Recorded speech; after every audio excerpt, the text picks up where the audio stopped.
Today, I want to speak with you about something profoundly human, something both deeply psychological and at the same time entirely biological: how to start a new life. Now, when we talk about starting over, we often imagine it as a purely emotional decision, a leap of faith, a dramatic shift. But neuroscience tells us that change, real change, sustainable change, is a process hardwired into the brain's ability to rewire itself, what we call neuroplasticity. And the truth is, no matter your age, no matter your history, your brain and body are capable of change, of transformation, not just in theory, but in actual structure and function. Starting a new life isn't about waiting for motivation to strike. It's about understanding how the brain regulates focus, action, and identity. It's about learning how to activate the circuits that drive behavior change, how to create deliberate routines that align with your new path, and how to manage the friction, both internal and external, that arises when we try to break away from old patterns. So today, I'm not going to offer vague inspiration. I'm going to walk you through how to engage your physiology and psychology in ways that actually allow you to take control. Whether you're trying to recover, reinvent, or simply redirect, this isn't just possible, it's scientifically supported. And the first step, it begins with understanding how change works at the level of the nervous system, the mind, and your daily actions. Neuroplasticity is the brain's ability to change its structure and function in response to experience, learning, and intentional effort. For decades, scientists believed that the brain was mostly fixed after a certain age, that by adulthood we were essentially locked into the habits and thought patterns we had built up over time. But recent advances in neuroscience have shown that this simply isn't true. The adult brain is not static, it's dynamic, adaptive, and constantly remodeling itself in response to what we do, what we think, and what we focus on. This is what makes starting a new life not only possible, but biologically realistic. The very foundation of personal transformation rests on this principle. When we begin to make new choices, engage in new behaviors, and focus on different goals, we are literally reshaping the neural architecture that supports who we are. Neuroplasticity doesn't just happen at random. It follows specific rules and windows of opportunity. There are certain states in which the brain is more receptive to change, and understanding those states is key to making any lasting transformation. For example, heightened states of alertness or focused attention increase the levels of certain neuromodulators like acetylcholine and norepinephrine in the brain. These chemicals create a kind of spotlight on whatever you're doing, telling the brain, "This matters. Pay attention. Wire this in."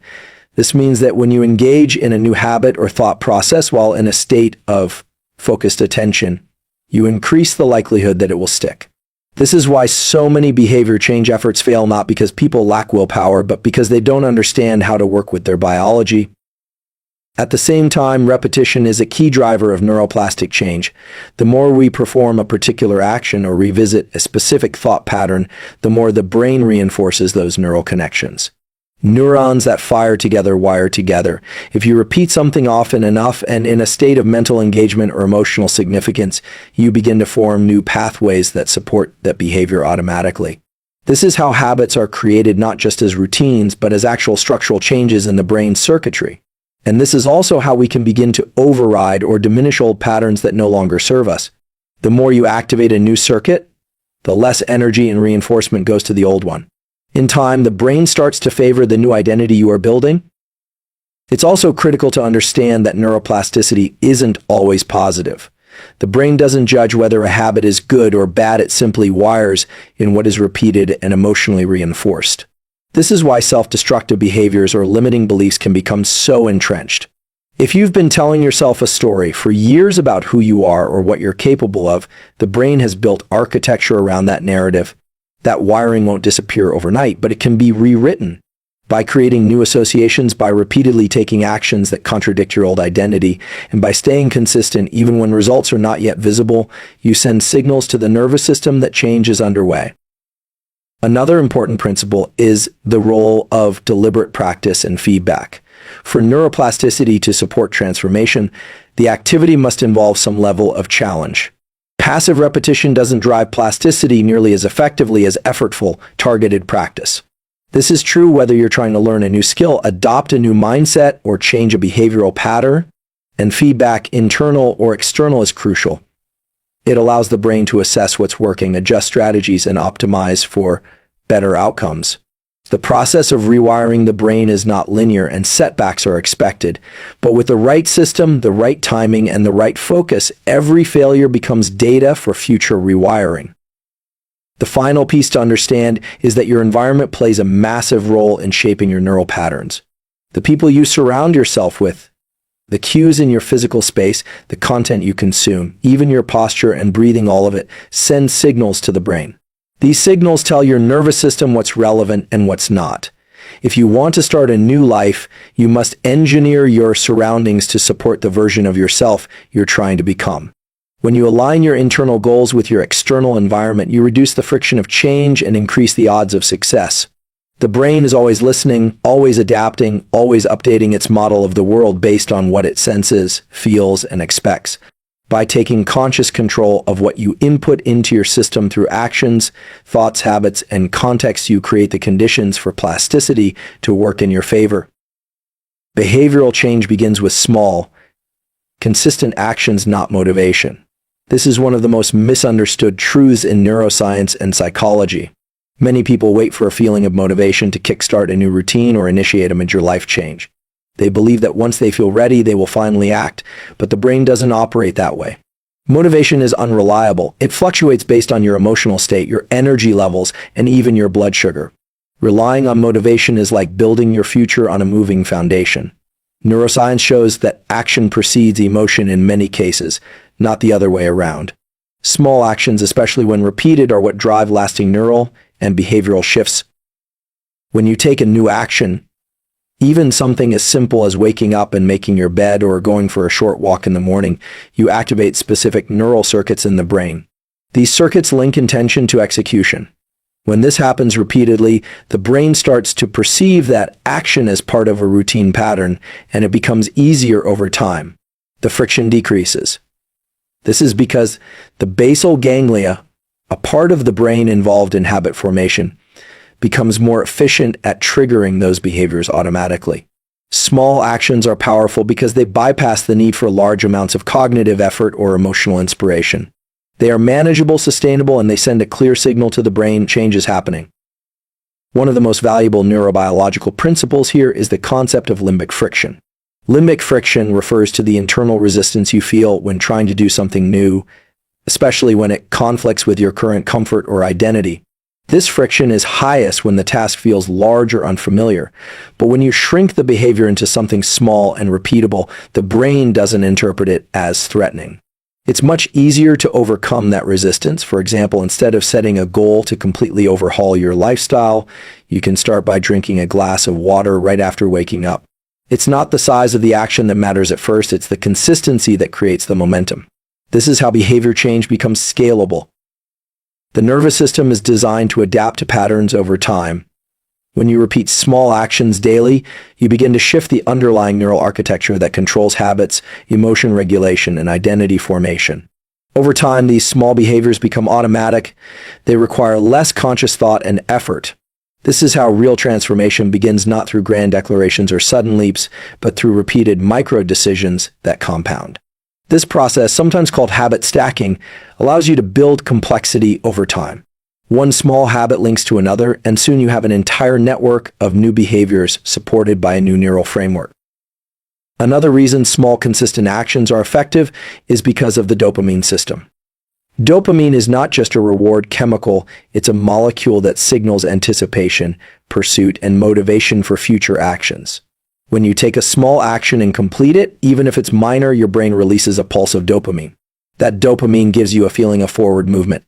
It reinforces the behavior. And because dopamine creates a sense of pleasure tied to progress, your brain starts to crave the process rather than just the end goal. This is critical for sustained change. You start to enjoy the identity of someone who takes action rather than someone waiting for the right mood. What's important here is that dopamine release is under your control. You can train your brain to associate pleasure with the effort itself, not just the outcome. This is called rewarding the effort process, and it's one of the most powerful levers in behavior change. When you shift your focus from outcome-based validation to process-based satisfaction, you become less dependent on external circumstances. You act because it aligns with your new identity and because it strengthens the circuitry of that identity. All of this points to one central idea. If you want to start a new life, you must first stop waiting for ideal emotional conditions. You must begin with what's within reach, simple actions done consistently that are so small they seem almost trivial. But trivial doesn't mean ineffective. In fact, the brain thrives on stability and repeatable patterns. By establishing a foundation of small wins, you reduce uncertainty, reinforce a sense of agency, and begin to update your internal narrative about who you are. Each action becomes a vote for the future version of yourself, and each repetition makes that vote count a little more. Controlling your internal state through breath, vision, and posture primes your brain for change. The nervous system does not function in isolation from the body. In fact, the body sends constant feedback to the brain about the current state of safety, alertness, and readiness for action. This feedback influences what we think, how we feel, and most importantly, what we're capable of doing. The idea that you have to fix your mind before you can take action is only partially true.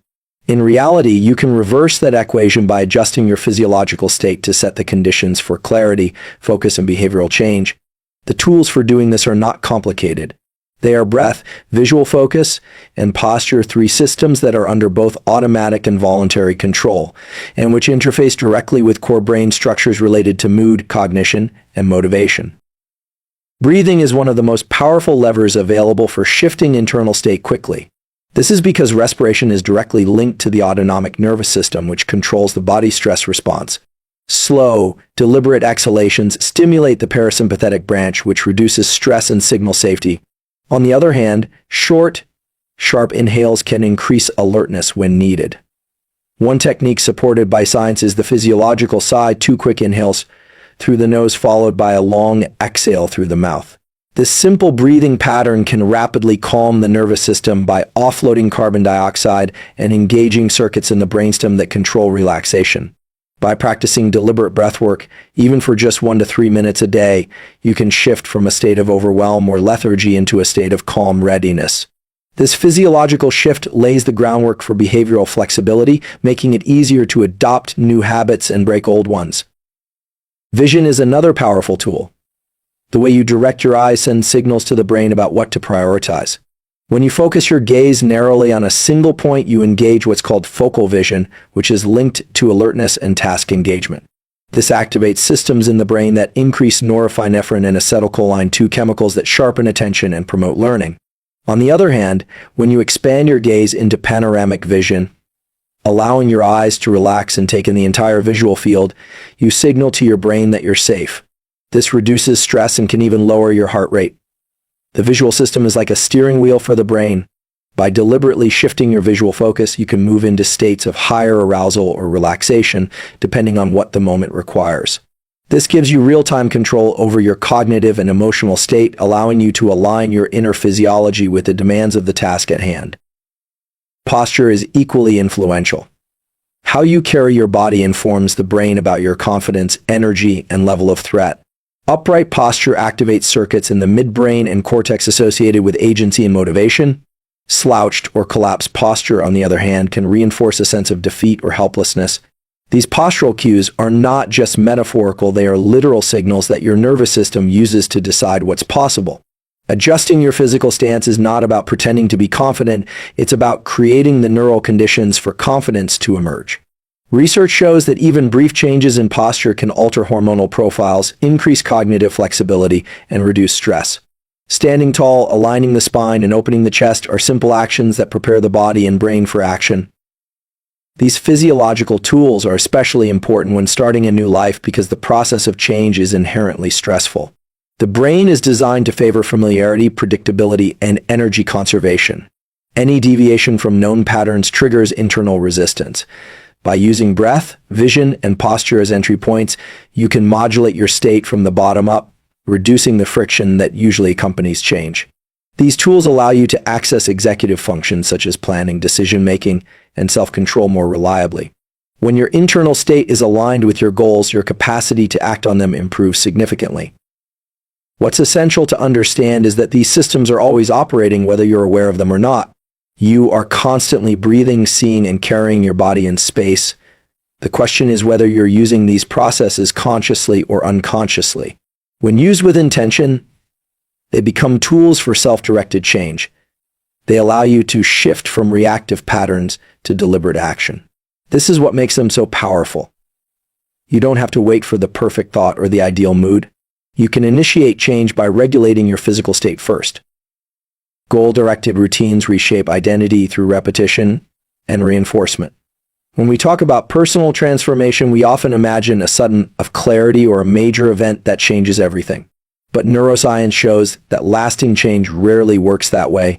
It is much more common for identity to shift through the steady accumulation of repeated behaviors, especially when those behaviors are linked to a specific goal. The brain is constantly mapping actions to outcomes, and over time it begins to associate certain patterns of behavior with the kind of person you are becoming. This is not just a psychological concept, it's a physiological process involving reinforcement learning, habit formation, and neuroplastic adaptation.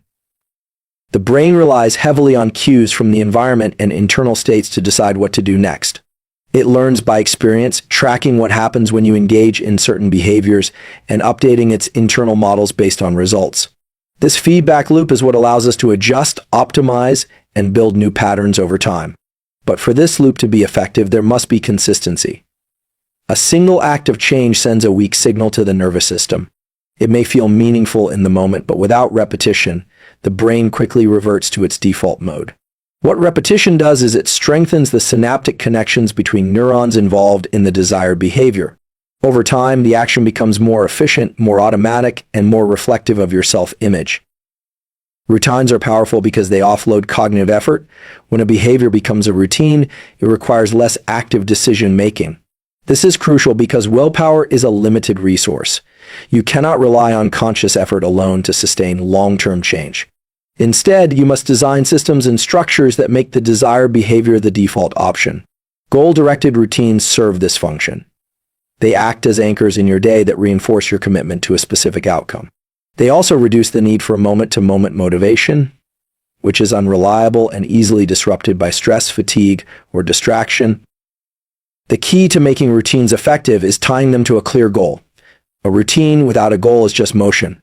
But when every small action points toward a larger objective, the brain starts to encode meaning into the behavior. This meaning creates emotional salience, which enhances memory and strengthens neural connections. It also activates the dopaminergic system, which is involved in tracking progress and assigning value to effort. Dopamine doesn't just spike when you achieve a goal, it increases when you feel that you are moving toward one. This is why progress, even small progress, feels good. The brain is designed to reward effort that leads to anticipated outcomes. Another important mechanism at play is identity reinforcement. Every time you perform a behavior aligned with your goal, you cast a vote for the kind of person you want to become. If you exercise regularly, you start to think of yourself as someone who values health. If you write every day, you begin to see yourself as a writer. This self-reinforcement loop is not just psychological, it is embedded in the neural circuits of habit and reward. When behaviors and identity align, the system becomes self-sustaining. You no longer need to constantly convince yourself to act, you act because it feels congruent with who you are. The prefrontal cortex, the part of the brain responsible for planning and impulse control, plays a major role in maintaining routines. It helps you stay focused on long-term goals in the face of short-term distractions. But the prefrontal cortex is also highly sensitive to fatigue and stress. That's why routines need to be simple and structured. Complexity increases cognitive load, which increases the likelihood of failure. Starting with small, easy-to-repeat actions increases the chances that the routine will stick. Once the behavior becomes ingrained, you can layer in more complexity. This is the foundation of habit stacking, a method where you attach a new behavior to an existing one to increase adherence. Sleep, nutrition, and exercise all impact the brain's ability to form and maintain routines. Without adequate sleep, for example, the brain's ability to encode new behaviors and retrieve memories is impaired. This highlights the importance of a systems approach. You are not just building a routine, you are constructing an entire physiological and psychological framework to support that routine. Everything you do during the day feeds into this system. The foods you eat, the time you go to bed, the way you manage stress, all of it contributes to your brain's readiness to support the behaviors required for transformation. Identity is not something you find, it is something you build, and the primary tools you use to build it are your actions, especially the ones you repeat every day. By designing routines around your goals, you are telling your brain what matters, and with enough repetition, the brain begins to believe it. This is how routines shape not just behavior, but belief systems, emotional responses, and long-term character traits. The nervous system is plastic, adaptable, and constantly updating itself based on what you do consistently over time. Dopamine is not about reward, it's about pursuit. Learn to manage and deploy it wisely. Most people misunderstand dopamine as the chemical of pleasure or reward, assuming it only spikes when we achieve something significant. In reality, dopamine is far more nuanced and crucial than that. It is the neurochemical responsible for motivation, drive, and anticipation. It's not just released when we succeed, it is most powerfully released during the process of striving, during the act of moving toward a goal. Understanding this mechanism is fundamental to reshaping your life because it allows you to harness one of the brain's most potent systems for change, growth, and sustained effort. When we set out to start a new life, we are essentially creating a new framework of habits, beliefs, and identity. This requires consistent effort over time, and effort is powered by dopamine. The dopamine system functions as a kind of internal feedback loop. It tracks progress and adjusts levels of energy and focus based on perceived momentum. This means your brain becomes more engaged and invested in what you're doing when it detects forward movement. The more progress it senses, the more dopamine is released, which in turn increases motivation. This cycle of pursuit is what drives long-term commitment, and it's independent of the final reward. In fact, when all attention is placed on the reward rather than the process, the dopamine response can collapse after achievement, leading to a drop in motivation and even post-goal depression. To truly master dopamine, you need to learn how to self-regulate it, how to use it to reinforce effort, not just outcomes. One of the most powerful techniques is to mentally reward yourself for the process. When you complete a small task related to your goal, writing a paragraph, finishing a workout, saying no to a temptation, you can train your brain to release dopamine by internally recognizing the effort. This may seem minor, but it changes the way your system evaluates progress. Instead of waiting for a distant result to feel good, you generate a sense of accomplishment immediately. Over time, this trains your nervous system to enjoy the pursuit, which sustains effort over long periods and through difficult phases of change. Dopamine also has a baseline level and a peak level. The baseline is your normal operating level of dopamine, and it dictates your general motivation. Peaks are the temporary surges you feel when something exciting happens, but the nervous system is designed to balance itself. If you rely on constant external stimulation to generate dopamine, scrolling, junk food, excessive rewards, you may experience short-term peaks but suffer long-term drops in baseline. This means your overall motivation and energy decrease, leaving you more dependent on artificial boosts. To avoid this, it's important to create habits that elevate your dopamine baseline through natural, sustainable methods, regular exercise, meaningful social interactions, exposure to sunlight, goal setting, and focused work. Another critical aspect of dopamine is that it responds to novelty and unpredictability.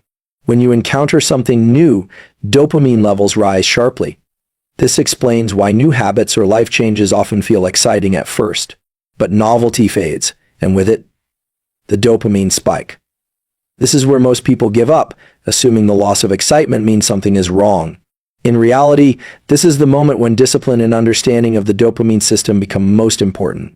By recognizing that the initial high will pass and that true motivation comes from finding meaning in the repetition, you can continue to progress even when things feel mundane.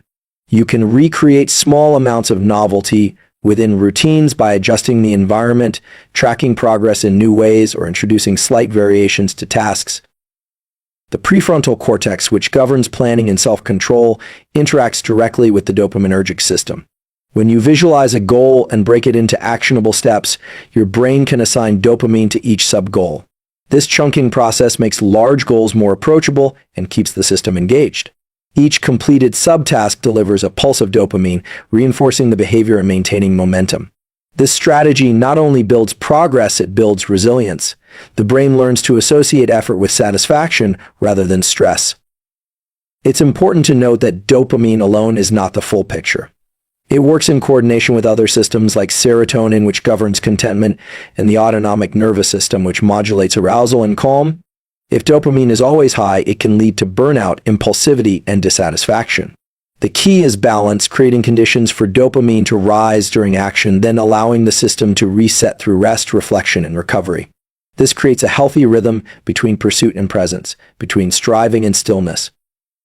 Understanding and managing your dopamine system gives you control over your own motivation. Instead of being driven by unpredictable waves of inspiration, you become the architect of your own drive. You learn to generate energy from within, to find meaning in the effort itself, and to stay committed regardless of how far away the outcome may be. This is one of the most powerful mental shifts you can make when choosing to start a new life. Stress is not your enemy, it's your gateway to growth if managed properly. Most people are conditioned to see stress as something purely negative, something to avoid, suppress, or eliminate. But from a neurobiological perspective, stress is a tool and adaptive mechanism wired into the nervous system to help you respond to challenges and move through periods of uncertainty. The key is not to remove stress entirely, but to learn how to regulate and reinterpret it so that it becomes a force for expansion rather than contraction. When starting a new life, stress will be present. It will arise in the form of resistance, uncertainty, fear, and discomfort. Understanding how stress works in the brain and body allows you to use it rather than be used by it. The stress response begins in the hypothalamus, which signals the release of cortisol and adrenaline from the adrenal glands. This sets off a cascade of physiological changes. Heart rate increases, focus sharpens, blood is redirected to major muscle groups, and the brain becomes more alert. These changes are designed to help you deal with immediate demands, but they are also deeply linked to learning, memory, and plasticity. Moderate levels of stress can enhance cognitive performance, improve long-term memory formation, and even increase neurogenesis, the growth of new brain cells. The mistake many people make is assuming that any stress is bad, but the stress curve is not linear. There is a sweet spot, what's called optimal stress, where the system is activated enough to grow but not overwhelmed. What determines whether stress is harmful or helpful is not just the intensity, but your perception of it. When you frame stress as a challenge, something you can rise to meet, the body responds with resilience-enhancing adaptations. Heart rate variability remains higher, cortisol levels return to baseline more quickly, and brain circuits involved in emotional regulation become more robust. When you frame stress as a threat, however, the system behaves very differently. It becomes reactive, less efficient, and more prone to fatigue. This is why mindset matters. The stories you tell yourself about what you're experiencing shape your physiological response. By changing the narrative around stress from something harmful to something useful, you can rewire the brain's interpretation of that experience. One of the most important stress-regulating systems in the body is the parasympathetic nervous system, which can be consciously activated through specific tools like breathwork, cold exposure, and deliberate recovery. Controlled breathing techniques, such as exhaling longer than you inhale or practicing physiological sighs, can reduce the level of circulating stress hormones and bring the system back into balance. These techniques don't eliminate the source of stress, they modulate your response, which is what ultimately protects the brain and body from chronic wear and tear. Cold exposure, such as taking cold showers or immersing in cold water, triggers a short-term stress response, but increases long-term stress resilience by training the body to recover quickly. These practices help build what scientists call stress inoculation, which is the ability to stay calm and effective in high-pressure situations. Another powerful tool for stress regulation is deliberate psychological reframing. The brain interprets sensory input based on past experiences, emotional associations, and expectations.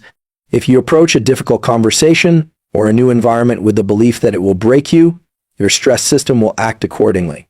But if you approach it as a growth opportunity, the same physiological sensations, elevated heart rate, adrenaline, tension become markers of readiness, not danger. This ability to reframe stress is supported by the prefrontal cortex, which integrates emotional data and guides conscious decisions. Practicing gratitude, keeping a stress journal, or even saying out loud, "This is hard, but I can handle it," activates the circuits that enable this shift in interpretation. Sleep plays a critical role in how you process and recover from stress. Deep sleep in particular helps clear cortisol, repair tissues, and consolidate emotional memories. When sleep is disrupted, the amygdala, your brain's threat detection center, becomes more reactive, and the prefrontal cortex becomes less effective at regulating it. This creates a cycle where stress increases, and your ability to manage it decreases. protecting sleep through consistent routines, minimizing light exposure at night, and avoiding stimulants late in the day is not just about rest, it's about preparing your brain to meet the demands of change without being overwhelmed. Social connection is another underrated but highly impactful stress buffer. When you interact with people who make you feel safe, your brain releases oxytocin, a neurochemical that downregulates the stress response and promotes emotional stability. Whether it's a trusted friend, a support group, or even a pet, these interactions provide the nervous system with signals of safety that counteract the effects of stress. They also reinforce the idea that you're not alone in your struggle, which reduces the psychological load of change. Stress, when properly understood, becomes a signal that you are expanding your boundaries, not breaking them. It shows you where your current limitations are and provides the fuel to move beyond them. The discomfort is not a sign of failure, but of engagement with life.